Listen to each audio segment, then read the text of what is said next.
And we are live with another episode of Being Human. I'm delighted to say I'm here with Professor Damian Hughes. He's an international speaker, an author, a very accomplished podcaster with a hugely successful run of episodes of High Performance, the podcast I'm sure we'll get into. He is a speaker and coach with an organization that I've also done some work with, and that's how I first got to know Damian. We share a client, a medical device provider run by a fantastic guy, and you'll know who you are if you're listening, who is a huge fan of your work. So it was a great honor to hear you speak, and you were funny, insightful, and just a ton of information packed into this really short talk. So I was really excited when you said yes, you'd come on the podcast. So big welcome. No, it's an honor. Thank you. Thanks for the invite. Yeah. And the book, I should say, I've read, which is great, which draws on the podcast, High Performance Lessons from the Best on Becoming Your Best, was brilliant as well. So I know the question you like to kick off your podcast is what is your definition of high performers? What does high performance mean? I thought we should start with that. So I'll flip the tables and ask you that. Yeah, how do you define, Damian, high performance? Well, that's a brilliant question. And not only because we ask it, it's a bit, the reason we do ask that question just before we get into answering it is because I think the important thing is that everybody's definition is going to be different. And I think we start that because it often gives us a clue as to where the conversation is subsequently going to go. For some people, it might be around being the best parent, the best partner that they possibly can. For others, it might be something to do with winning in their chosen career or industry. I think it's interesting that we've done nearly 220 of these interviews now with elite performers across sport, business, and the arts, and we haven't had a single consistent definition. Interestingly, given the topicality of the Rugby World Cup at the moment, when we interviewed Maro Itoje, the England rugby player, he was the first guy that made a distinction between high performance and world-class performance. So his point was, high performance is always going to be subjective. World-class performance is an independent set of measures that you either reach or you don't. So that's the reason we asked the question. But to come back and answer it, I struggled for a long time when we first started the podcast, because before we did it, I think I would have said something around it would have been about measures, so targets, numbers that you hit, titles you win, that kind of thing. But it has changed massively over the course of the 4 years nearly that we've been recording it. And when we wrote the book that you just were kind enough to mention there, the publisher said, well, what is your definition? And I sort of went through all my notes, and I came across some notes that I made, not on the interview, but before we did the recording, because sometimes those quiet moments, either before or after the recording, can offer you some real gold dust. And it related to a conversation we had with Phil Neville, who at the time was the England Lionesses head coach, and he'd obviously been a celebrated footballer at Manchester United and Atherton and with England. But he'd opened a hotel with his brother and some of his other former teammates opposite Manchester United's ground.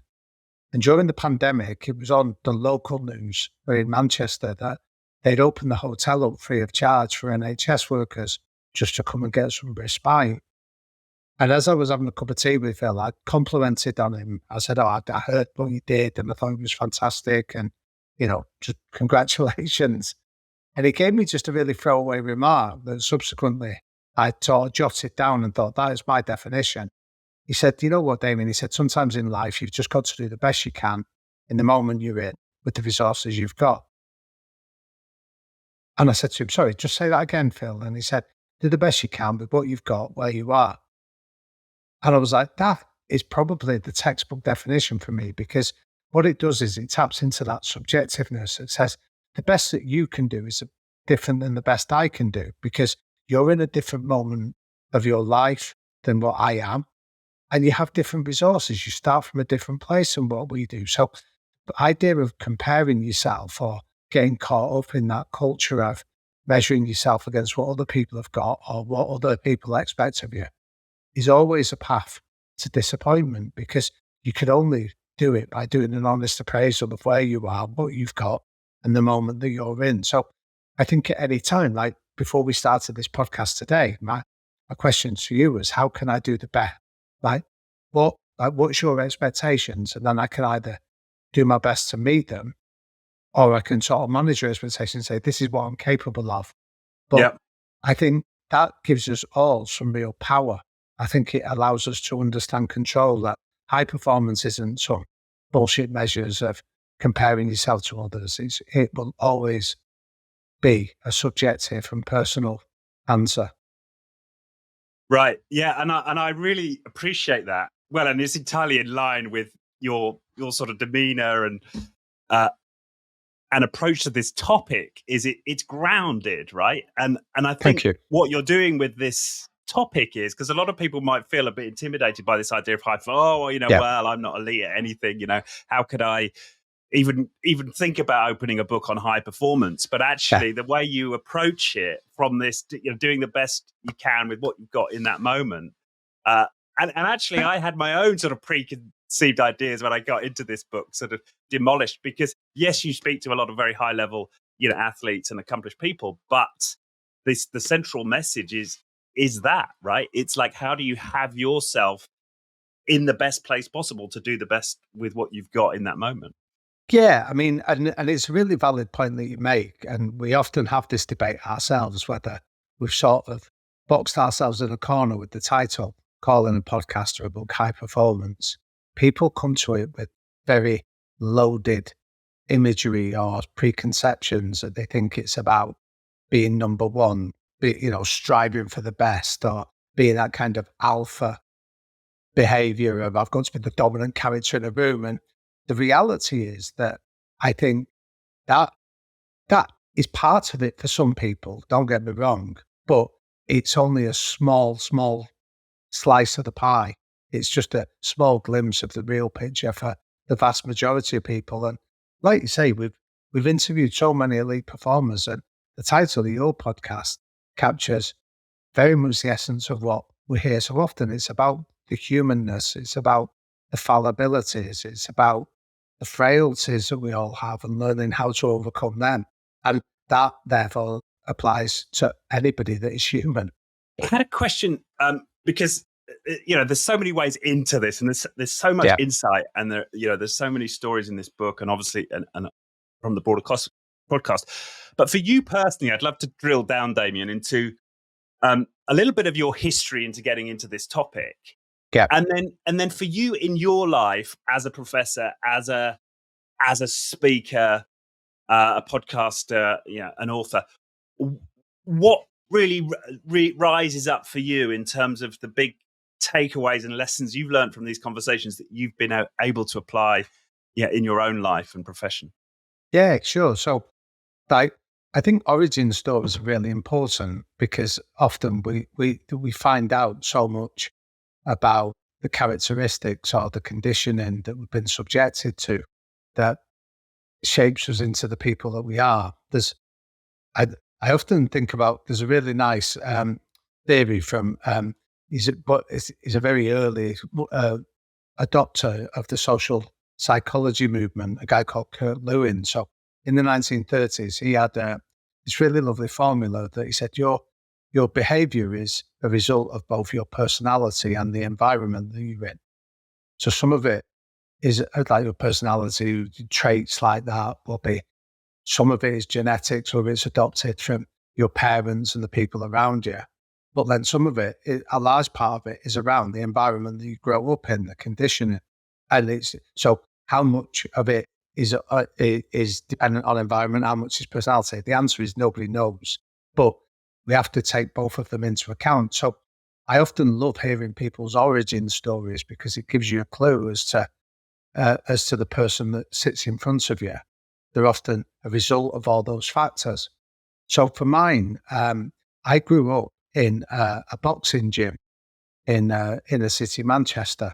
So for a lot of people, when you say that, it often conjures up images of sort of dusty old boxing gyms, like in the Rocky movies and things like that, in sort of deprived areas. And I suppose my my childhood home sort of conforms to that to a degree. That the area that I grew up in North Manchester, over the last 20 years, it's been categorised as being one of Europe's third poorest districts. And the reason I mention that is because that often gives you a clue as to a lot of the social deprivation and the dysfunction that follows, like high levels of crime, um, gang cultures, um, and all those other subsequent fallouts. But in many ways, I wasn't aware of that when I grew up, because my dad was a community leader that ran the boxing club, and he'd ran it long before I was even born. So if you were to ask me my early childhood memories, it's about being in a gym, sort of messing about in the ring, sort of playing with medicine balls, putting the gloves on and fighting with my brothers.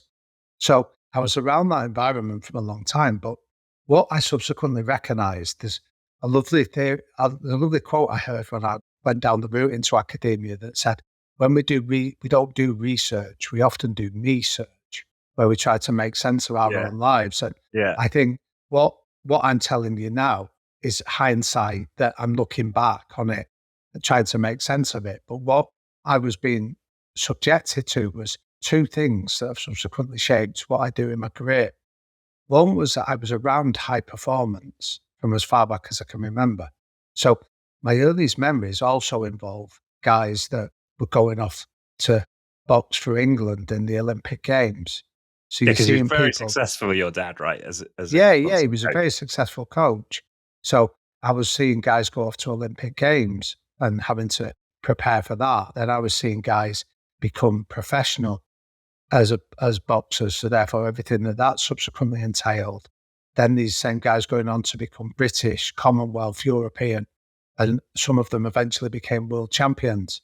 So what I was seeing there was the work in the shadows. And what I mean by that is that most people see the bright lights, the outcome of a victory. But I was seeing the process that would last many years, the work that nobody would see, the late nights, the early mornings, the road work when nobody's going with you, the hard yards of being hurt in the gym and having to learn lessons from it. So that's always been the area that interests me in my career, the work in the shadows, not the bright light stuff, not the stuff where everybody's paying attention. It's the stuff where nobody's paying attention that really intrigues me. But the second thing that shaped it was that I gave you an idea of the kind of social environment that the gym was based in. But what I eventually came to realize was just the sheer power of a culture, because even though it was surrounded by some real areas of deprivation, the gym itself was almost like an oasis. So people that came in there, it was a place where they were respected, they were valued, they were treated with dignity, regardless of.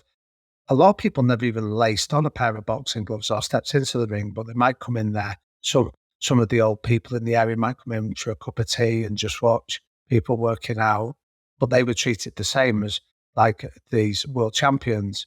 Or you might get some people that would just come in and would just keep fit, skip a rope or something like that. They were treated the same as guys that were going after elite performance in their own chosen sport. But there was a series of things that underpinned it. So I often talk on the podcast around non-negotiable behaviours. And what I mean by that is just the standards that you don't compromise on, because you understand that they're key to your culture. So the one that I often mention is that in the boxing gym, you weren't allowed to use bad language. So you could F and blind with the best of them out on the street, but the moment you cross that threshold, you had to keep a civil tongue in your head. And it wasn't some moral compass that was being applied there. It was the simple understanding that it was about discipline. So if you didn't have the discipline to keep your mouth shut and had to fill the silence by an F word or cursing or something like that, that was a sign of that you lacked an element of self-discipline to be able to control your mouth. And if you lack self-discipline to do that, where else would self-discipline manifest itself in potentially costly circumstances? Or it might be something about you weren't allowed to treat anyone with disrespect. You had to treat Yeah. everybody with courtesy and respect. You couldn't be rude. There was no kind of bullying. So if you, in the book that you mentioned, and appreciate you doing that, I tell the story of when I was 13 and sort of forgot the culture that I'd been brought up in, or chose to try and test it. So I was in the boxing ring and I was sparring with a guy that I was better at than. I was overmatched with him, which means that I was stronger and faster and more skilled than him. Now, in a situation like that, in the culture that my dad had reared, that was incumbent on me to slow down my pace and to help the guy I was sparring with. So I should have gone at his pace and showed him what to do and helped to coach him. But I was a 13-year-old idiot and didn't. So I chose to sort of abuse that power dynamic. So I threw my weight around a little bit. I threw punches that were unfair, and I basically took advantage of the fact that I was better than him. And I was feeling like I was the cock of the walk. And as we'd finished the sparring session, I was getting out of the ring and my dad stopped me. And he said, "Where are you going?" And I said, "I've finished my workout." He said, "That wasn't a workout, stay in." And he made me stay in the ring, and then he put in a young professional boxer with me.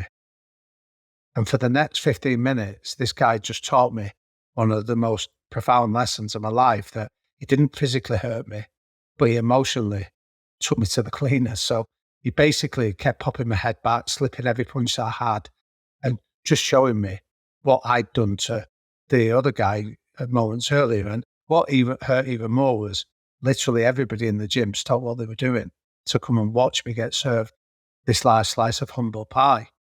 And when I was sort of climbing out of the ring at the end of this humiliation, I couldn't speak because I thought, if I do, I'm going to cry.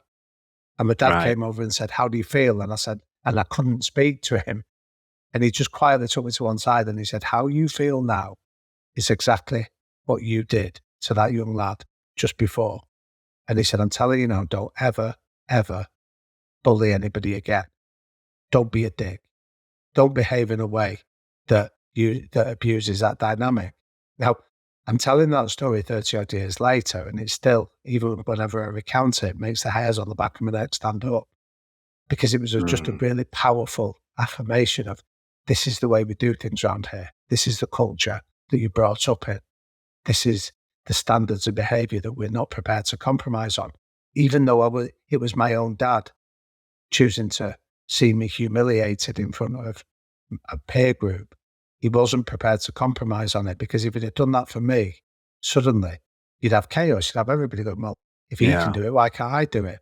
So it's just a really good example of all the things that have subsequently shaped my career. So I say a career, I don't really feel like like that sounds a formal title for what I feel I've got.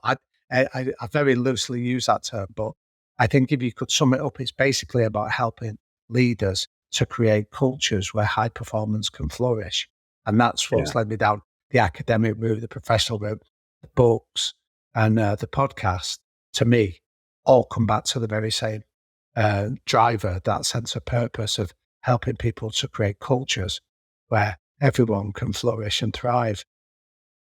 Yeah, and this theme of, you mentioned on the podcast, in the book as well, of non-negotiable behaviors, Yeah, is emphasized throughout the book. And there was a stat which I found fascinating, where there was some researchers had looked over 6 companies, and they were trying to figure out what separated the top teams from the bottom that's right. teams. Yeah, yeah, And they looked at goals, and they found like 89% of the top teams set goals, but then so do 86% of the of bottom the teams. bottom teams. Right? So Yeah, it's not goals. But it turned out that 89% of the top third teams set behavioral goals, yeah. right? So, could talk a little bit more about that. I was fascinated by that. Yeah, so it's fascinating research. I mean, that research dates back to the 1980s, and you have to forgive me, I can't remember the name of the authors of that paper at the moment, but it's a seminal paper that was done. And it's basically saying that so everybody wants to be successful, but then you have to lay down the behaviors that depend on that success. So one of the simplest ways that in that paper it advocates, I use a slightly different title for it. I talk about success leaves clues. So the point I say is that when you're successful, there are clues that are left behind, and that it's incumbent on you to go and identify the behaviors that give you the clues that are the clues to that success. So it might be things like in that paper, it talks about that you don't just say, we'll check in with clients, that you'll talk about these are, we will meet, we will phone our clients 3 times a week. So that's the behavior that you're not just saying, I'm going to check in with you. I'm telling you what my behavior will be like. 3 times a week, you will receive a phone call from me just to make sure that you're happy with the product. So that by in turn leads to trust, and that leads to greater strength of relationships in times of crisis. So that's where the idea of having some really clear behaviors come from. Because what you see is lots of organizations and lots of teams talk in terms of values. They talk about our company values, our team values, my personal values, and they're great as a starting point, but they're not great if they're the end point of it, because a value is often at such a high abstract level that it's impossible to disagree with them. Do you know what I mean? If I was to say to you, I've got a value of integrity, well, you're not going to sit there and go, well, actually, I really appreciate people that have a lack of integrity. You go, oh, integrity sounds great, or I believe in being honest. Well, who wants to work with someone that's dishonest? Do you see what I mean? So those values are at the start. It should be your way into the conversation, but they shouldn't be the place where the conversation rests. We then need to say, so what does honesty look like?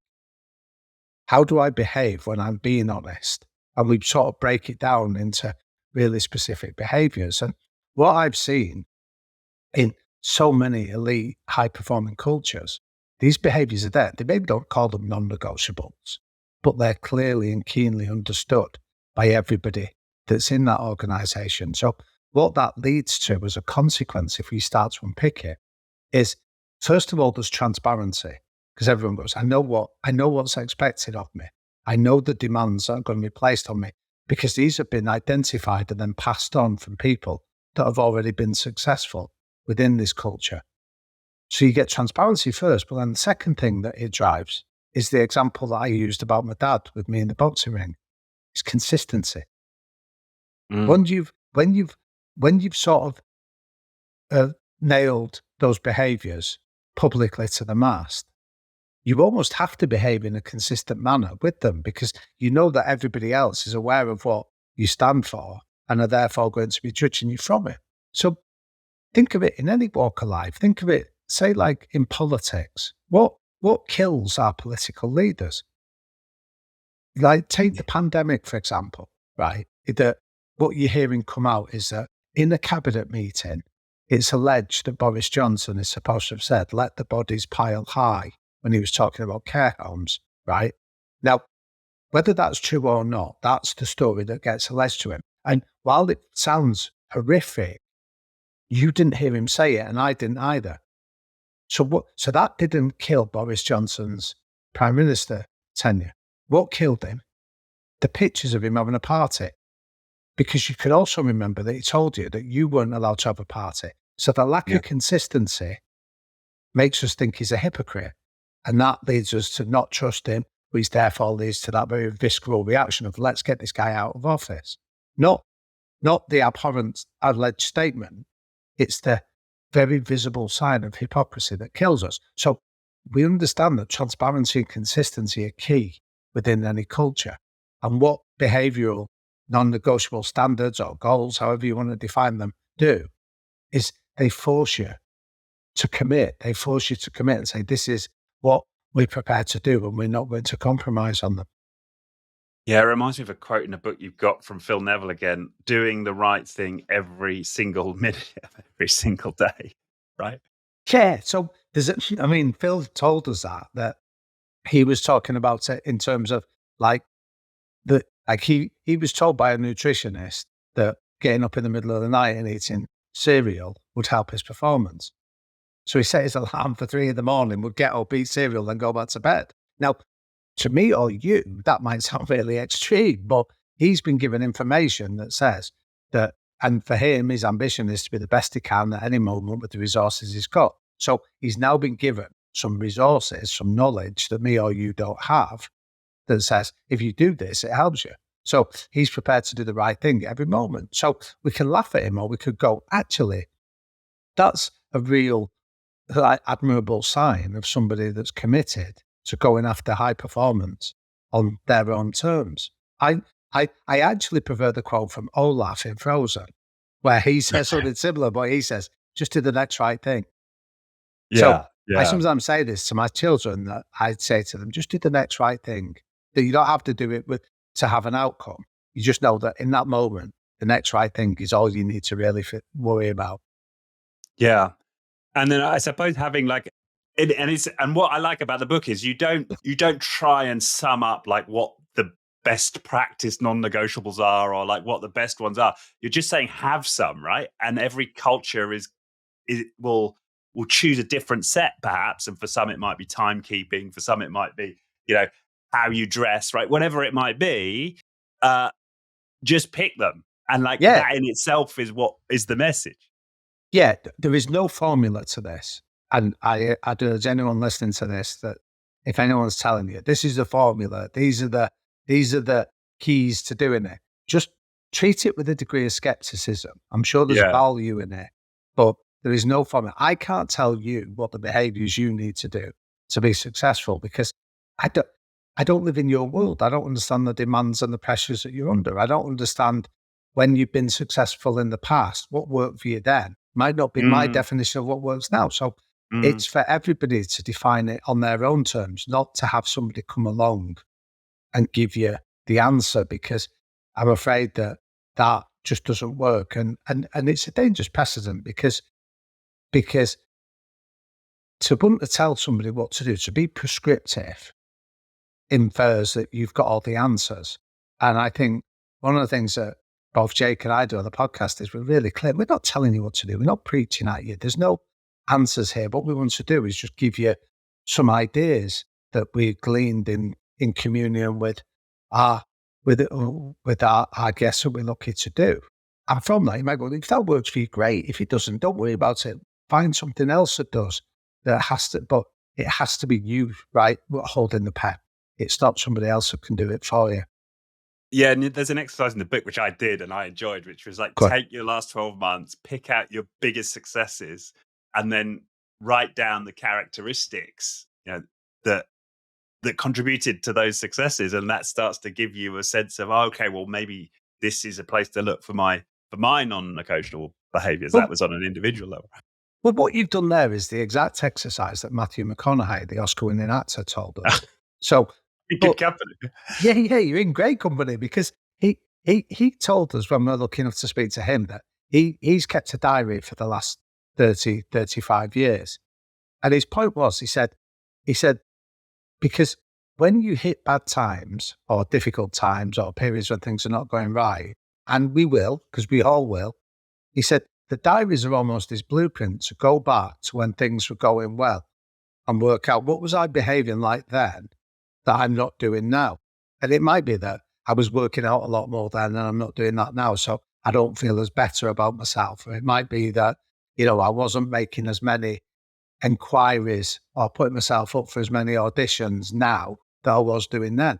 So he said, it's almost like that by capturing that exercise that you've done, you come up with a blueprint that allows you. So when things are going well, don't worry about it. Just keep doing it. But when things go wrong or you trip up, go back to the blueprint and say, what am I not doing that I'm capable of, that's part of my character, that is a trait that I have that I can now adopt and apply again. And keep the consistency. That's exactly. That made sense. So in terms of you, Damian, then, and I know, given what we've just said, right, you're not trying to offer a prescription and everybody's going to be different, but just to offer some inspiration here and just to illustrate it, what have you taken on personally as your non-negotiables as part of this process? Yeah, so I advocate only having 3, because I think 3 is enough that you can remember and you can adopt easily. It's almost like you use them as decision gates. So if they pass it through these decision gates, you need to be able to do it quickly. So 3 is enough for it. So the first one I have is it's a quote that my dad gave me when I was a kid, and I've held true to it. He said, "If your absence isn't noticed, that means your presence hasn't made a difference." So the point is, in every situation, wherever you go to, try and offer a positive contribution. Try and do something that helps, or that just that people would notice that if you weren't there, they'd notice it. Whereas if you was out of the room and nobody'd even notice it, you haven't probably offered what you're capable of. So that's the first one. Try and make a positive contribution wherever you go. The second one is try and have a laugh. Try and have an element of levity or humour in it. And the reason for that is that when I did the exercise that you were describing, I thought about saying, I remember many years ago sort of reflecting on what would my teachers have said about me at school. And I think what they would have said is I was a nice lad, but I was a bit of a pain in the arse. And I think some of it was because I got bored. I got bored easily. So I think the lessons where I didn't get bored were the ones where I was having fun, where humour was used, where there was something that I could engage with. So I think in any situation, try and find the enjoyment in it. So if you're going to commit to do it, find something that you're going to enjoy in the process of it. It doesn't have to be out like laughing out loud, but it's something where you could say, you know what, I've enjoyed that. That's been a really good use of my time. And then the third one, I've probably adopted this more in the last 10 years than I had done beforehand, which was be kind. And I start by being kind isn't some twee phrase to put on social media. To me, be kind is a really important reminder to myself, because I think when you start by being kind to yourself, you then have the capacity to treat others with kindness and understanding and empathy. And I think I've been pretty rubbish at that for quite a long period of my life. And then I going back to what we were talking about earlier, I forget it, and it often comes with consequences. So it might be that I've got, like that inner voice. Sometimes it can be quite strident and quite critical. If you make a mistake, you fucking idiot, what have you done that for? You stupid. Oh, I can't believe you've done that. And that's often the kind of inner narrative. And I think what it does is it just leaves you. I've had occasions where I've come close to burnout, like when I've made mistakes, I've sort of pushed myself too hard to try and correct those mistakes. And I think being a parent was seminal for me in this, because I remember somebody asking me a question once that said, when my son was born, he's 14 now, but when he was born, somebody asked me in the year after it, how would you feel if somebody spoke to your son in the way that you speak to yourself? And it really choked me up, because I thought I'd be horrified. I'd be ready to kill somebody if I thought they were speaking to my son like that. And yet, kids copy us, don't they? The kids see what we do, they don't hear what we say. They copy what we do. And it sort of brought me up short that I thought that if I couldn't do it for myself, I needed to at least do it for my son and learn to role model that sort of inner kindness and be a lot better at sort of speaking to myself in that way. And what I've found is whenever I do that, I've got the capacity to treat others with a bit more kindness and understanding. So they're my three: of try and make a positive difference, whatever you do. Try and enjoy it and have fun. Have a laugh. Well, I was going to say, when I ultimately, watched you speak, you were very funny. oh, well, thank you. But that's part of it, because I'm doing that because it makes me laugh, not, and so I'm glad that they do laugh, but it was more because I'm trying to enjoy it and trying to role model that as a behavior. But ultimately, it's about being kind to myself. They're the three that I try not to compromise on. Yeah, well, and you mentioned about this, being kind for yourself and having this view of yourself. There's some research which I really latched onto: fault versus responsibility. Albert Bandura, this idea of low self-efficacy versus high self-efficacy. Could you talk to that a little bit? Yeah, so Bandura, he's probably regarded as like the founding father of the modern day psychology movement. And his story is fascinating. He grew up in rural Canada and he worked on the railroads and the highways while he was studying at university. And what he found is the ones that sort of were quick to blame others, like the manual workers that say, the bosses are no good, or the materials are shit, or these people, my colleagues are a waste of time. They were the ones that tended to very much, as soon as their productivity and performance were a lot lower than the ones that when they were faced with a situation, come on, let's make the best of it. What can we do? How can we improve the situation? So Bandura subsequently went on to Stanford University, where he became the head of psychology there. And this was very much often seen as one of the principles that he talks about. High and low levels of self-efficacy determine how successful you tend to be. So if you're somebody that tends to point the finger of blame whenever anything goes wrong, or blame the government, the weather, the news, that indicates a low level of self-efficacy. You don't believe you have much control over your life. You believe that life tends to happen to you. High self-efficacy just believes that you're the author of your life and that your levels of control are a lot higher. And what it tends to mean is that you tend to have better levels of health, mental health, well-being, professional success. In the nearly 100 years since Bandura published that sort of report, there's been thousands and thousands of papers that reaffirm it. So when we did the podcast, I think it's not insignificant that one of the most virally downloaded clips that we ever had was the interview with a Dutch footballer called Robin van Persie. And when we spoke, so it's been downloaded over 100 million times, the particular clip that we had with Van Persie, where he recounted a conversation he'd had with his, at the time, 13-year-old son. And he says, as he was driving back from training, his 13-year-old son was sat in the car complaining about the referee, his teammates, the opposition, the quality of the pitch, the coaches were no good. He said that Van Persie said, I let him speak for a while, and then I pulled the car into a lay-by, and he recounted to us a conversation that he had with him. He said to his son, he said, son, he said, you tell me that you want to be a footballer. You tell me you want to be a professional footballer. He said, but let me tell you, in my experience of achieving the summit of success as a professional footballer, you're not going to achieve it. The way that you're talking is the language of a loser.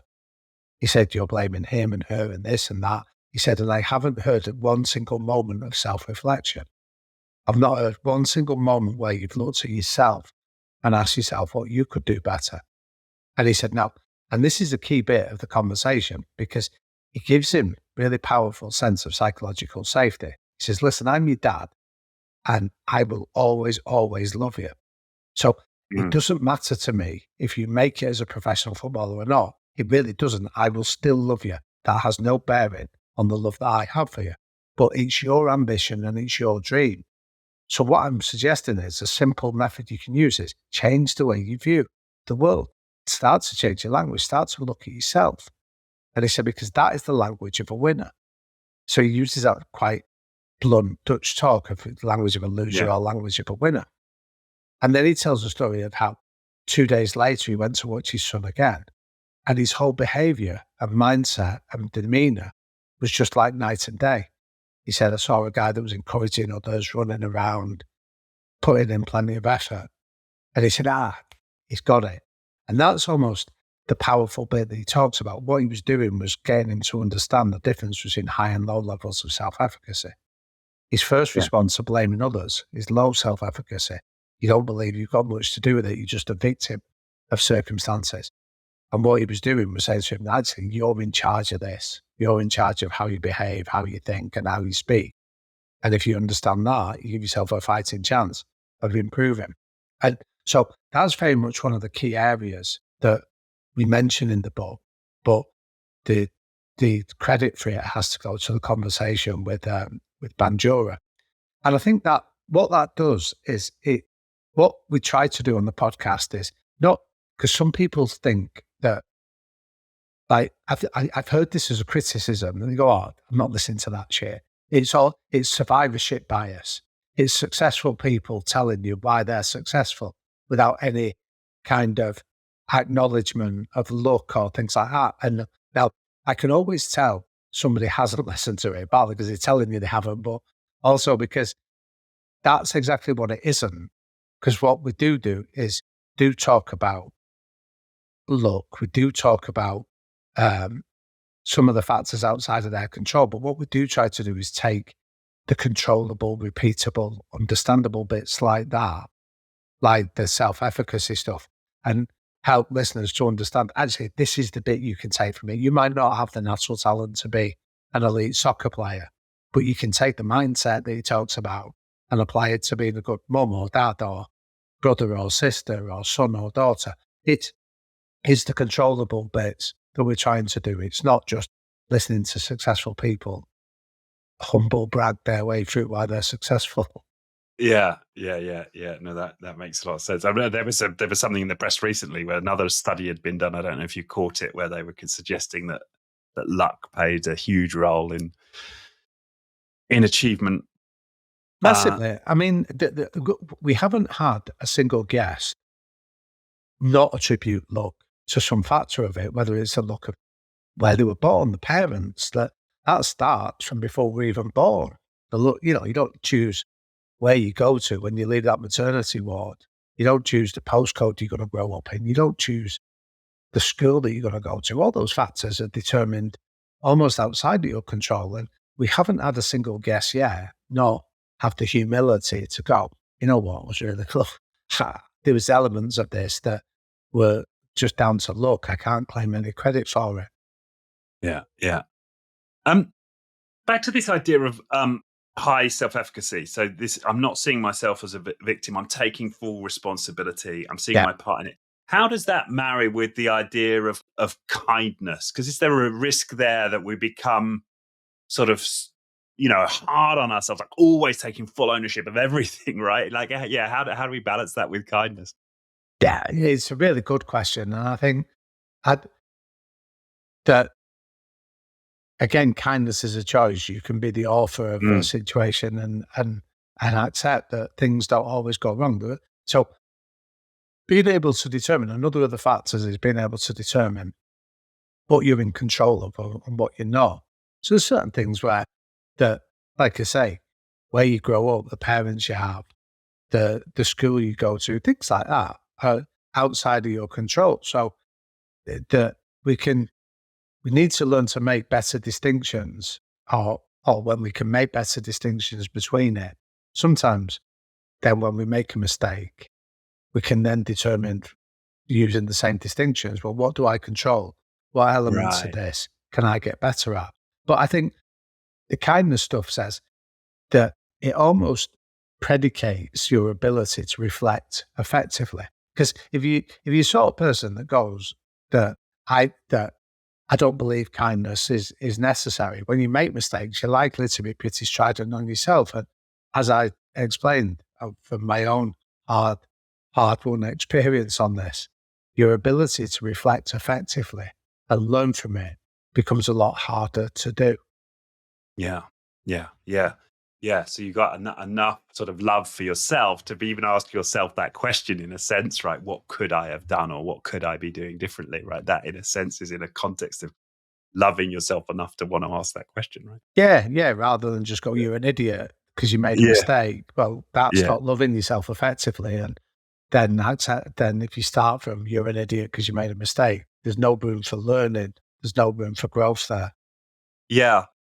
Which leads me on to a thought I had, as I was reflecting on the book, and I mentioned this before we came on air, was this ability to love oneself. So in my experience and my journey, I came from a place where I found it very difficult to love myself. And I, for quite a long period, almost had to drop my thoughts of performance, right? Because a performance assumes a performer who is performing to an audience, right? And to really dive deep into therapy and working on myself at a level.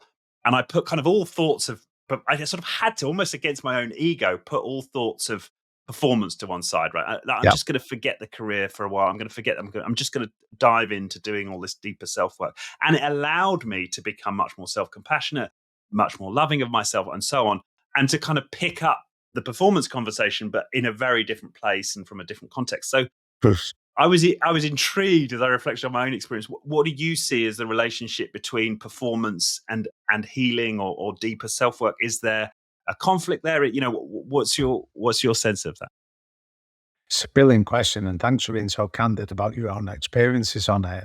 I think the answer is so. There's really interesting research on this that was done at Johns Hopkins University. So we're all familiar with sort of post-traumatic stress these days, Mm, and the PTSD is sort of people are familiar with the vernacular of it.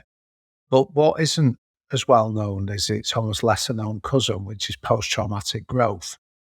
So people can experience trauma and sometimes yeah, use it as a springboard to go on right. Yeah, and grow and develop from it. And I don't understand it in a level of detail that I'd be confident to claim not any real in-depth knowledge. But what I do know is that one of it is being able to make sense of it, being able to tell some kind of narrative of what's happened to you. And once you can make sense of it, your brain can let it go and allow you to take the things that you've learned from it to be able to go on and develop. So if I give you an example again by drawing on the podcast, we've had a few interviewees that have really demonstrably demonstrated post-traumatic growth. Like one example came from an interview we did with a lady called Dame Stephanie Shirley. So most people have never heard of her, but she's a 90-year-old Holocaust survivor. So she came across at 5 years old to the UK on the Kinderbus. So she lost both of her parents in the Holocaust. And she was adopted by a British family who sort of nurtured her talent for mathematics and for those kind of skills. She ended up setting up a business in her early 20s that was making the early prototypes for black boxes for right. aeroplanes, Mm, where she was mainly employing women working at home on their kitchen tables. Now, what's interesting is Dame Stephanie Shirley is often referred to as Steve because as a woman, she couldn't set up a bank account in the 1950s when she set up a business. So when she wrote the letter, she used to sign it as Steve Shirley because he assumed it was a man. She could open a bank account. So this is the kind of sort of discrimination or culture and environment growing up in. I'll cut a very long story short. In the 1990s, she sold the business she'd set up for 2.4 billion. That was the worth of it. And she spent most of the last 30 years giving her wealth away. So she's the first person to voluntarily fall off the Sunday Times rich list because she's given virtually all of her wealth away because she had, in her late 30s, she had a young son who was born with severe autism. And she told us she had a breakdown in her early 40s where her son had to be put into care, which she described as like an asylum. And that was the springboard for her to go, you know what, I want to help autistic charities be able to provide some like the necessary facilities. Now, she was a lady that has lived this incredibly rich life, but she said to us that when she was a young girl and she first came up to the UK, the neighbours of her adopted family said to her, "You're a really lucky girl." And she said, and today she asks herself when she lies in bed every morning, the first question she asks herself is, how can I make my life one worth saving? mm. How can I make my life one worth saving? And that is almost a springboard for her to have gone on and done all the amazing things that I just described here.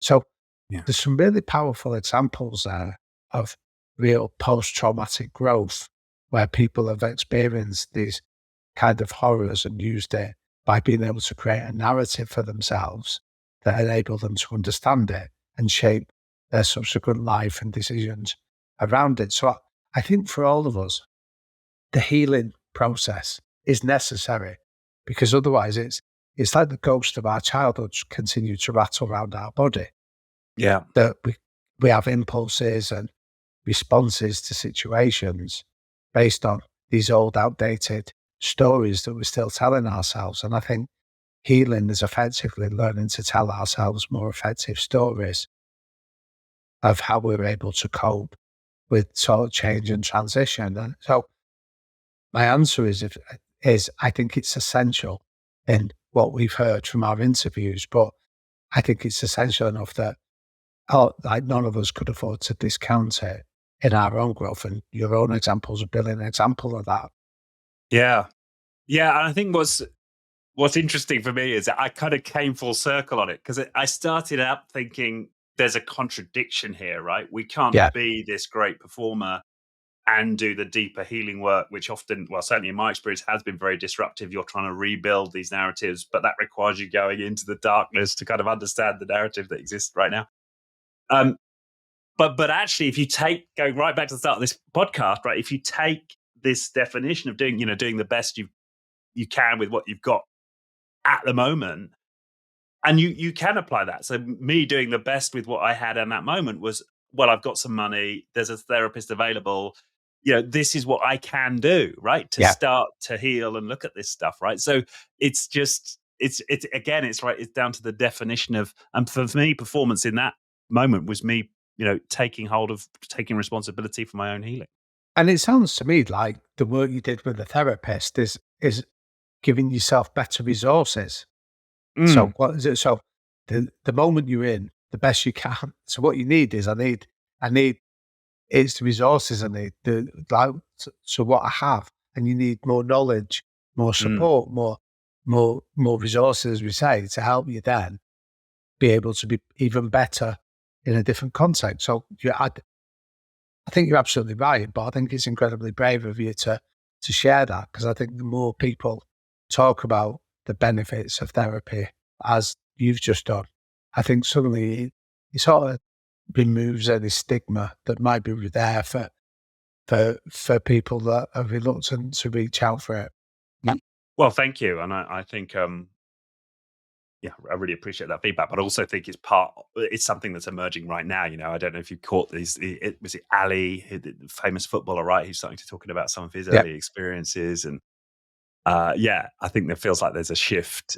There's a shift in the conversation in terms of what we can talk about Hope so. in the context of performance. I know we haven't got long. We've got 5 minutes left. But one other highlight that I thought I'd pick up on, which I really liked, and this came from James Clear. I um Identity change is the north star of habit change. So we've talked about these non-negotiable behaviors, forming those into habits over time to get the consistency. But it feels like there's a key piece of this, and that's this idea of identity, which gives context to that discipline and those behaviors. I wonder if you could talk a bit to that. Yeah. So there's two ways we make decisions. Psychologists have explained this to you, that when you make a decision, they often say there are two apparatus that you use to make a decision. So if you're an economist, they think that everyone makes a decision based on cost versus benefit. So you weigh up a situation and you go, right, what is the cost of me doing this? But equally, what is the benefit that is going to come my way? So, so that's how it's traditionally been pursued, been sort of seen in that coldly logical definition of the world. But there was a political scientist called James March, who sadly has passed away in the last few years. But James March said, actually, we make decisions through identity. And when we make a decision through our identity, what he advocates is we ask ourselves three questions. The first question we ask is, what is this situation that I'm confronted with? The second one is, who am I? Who do I perceive myself to be? And then the third question is, what would somebody like me do in this situation? So in James March's teachings, what he says is, this helps us explain why you might have a multimillionaire choose to vote for a political party that is threatening to tax him at a higher rate. Because if your identity is, yeah, I'm a multimillionaire, but I'm also a caring member of a community, and I believe that community is really powerful, you have no problem in making that decision to go, yes, that is just who I am. I'm a caring member of a community, and this situation says that. So that what I would do is vote for the person that chooses to tax me higher. Whereas if you're a political economist, you'd go, hang on a minute, that doesn't make sense because they believe that you would only vote for your own self-interest. So when we start to see our identity and the importance of it, we start to understand so many of our decisions. So again, if you're somebody that sees yourself, and this is why the therapy word that we're describing or identifying the non-negotiable behaviors and working out when I've been successful in the past, what are the behaviors that have been really important to me, and we can inculcate them into our everyday identity. We start to just behave in a way that where they almost become ingrained as habits. We do it because that's just who we are. We're not doing it because we don't. If you see yourself as somebody that I'm a fit, active, healthy person, you don't go to the gym and feel like you're doing it because I should do it because the benefits of getting fit outweigh the benefits of not doing it. You do it just because that's what I am. I'm a fit, healthy, active person. So going and exercising is just part of my identity. It's not something that I have to negotiate with myself and decide whether it's a cost versus benefit. I just do it because that's who I am. So I think the importance of starting to unpick and take the bits that we want to have as part of our identity, then allow us to almost overcome ourselves to get out of our own way and just behave in a manner that enables us to achieve our own performance. Yeah, but that makes total sense, and it explains why I can think in my own life where certain disciplines I've made a good start with, and then they've just fallen off, and because my identity wasn't supporting it. So and there's a sort of marriage between the two, isn't it? The more we engage in those behaviors, the easier it is to adopt this new identity. But the more we consciously work on having a new identity, the easier it is to adopt the behaviors, right? So I can see how you having this understanding of both is really important. And anyway, that really helped me in the book. So I was Oh, well, thank you. yeah, I'm glad you mentioned it now and you've written it in the book. Okay, well, my God, I could speak to you. I've got pages of notes here. I could go on forever, but I know you are a man with time constraints. So, Damian, thank you so much for your time. Well, it's Thank been you a for the work. privilege. Thank you for asking me. Yeah, thank you for the work you're doing with the podcast. Yeah, no, I really appreciate it. Yeah, the work's definitely inspired me. And we're in a sort of similar line of business, so I'm pretty confident I'm going to be able to take this into clients as well. Brilliant. Yeah. Well, that's a big part of it. This is about spreading the word. So it's about helping each other. That's part of Yeah. being human. So Yeah. thank you. Really appreciate the invitation. No, thank you. And we'll put the link to the podcast that you do with Jake Humphrey, link to the book. And I know you've got your own website, Liquid Thinker. So we'll put a link to that as well. Anything else you'd want to shout out for people who've resonated with the message today, and anywhere else you'd send them? Well, we have a new book coming out in December, so it's available to pre-order now. So the title is a follow-up from the book you've been kind enough to mention. So what we felt is that book you read there tells you about how to achieve high performance.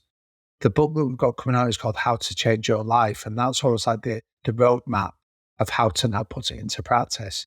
So that tells you all the things you need to do. This tells you about the route that you're likely to go on as you do it. So that's available. It comes out in December.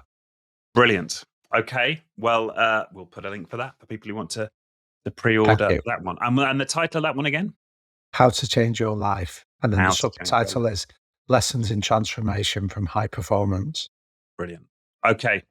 Thanks once again, Damian. This has been awesome, and I'll let you go. Thank you. Thank you. It's been a privilege.